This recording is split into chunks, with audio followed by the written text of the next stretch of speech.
Welcome to the Learning Pines YouTube. We hope this video helps. You start by confirming network and software basics. This is not optional. Check Wi-Fi or plug Ethernet and try USB tethering if available.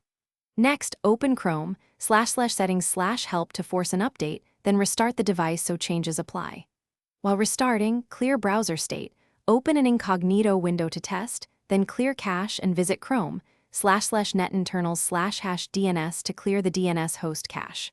Once done, try the page again to see if the error persists. You now move to deeper diagnostics that resolve more subtle failures. Change your DNS to 8 or 1 in network settings to bypass ISP DNS issues, and flush sockets at Chrome, //netinternals/hash sockets to clear stuck connections. Disable all extensions and open guest mode to rule out profile corruption.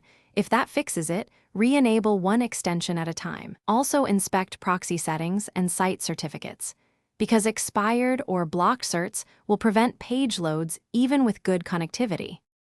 You finish by deciding whether to recover or escalate. Backup local files, then perform a power wash if profile or OS corruption persists. This returns the device to factory state. For managed Chromebooks, contact the administrator because policies can block pages. Likewise, support can advise rollback after a faulty update.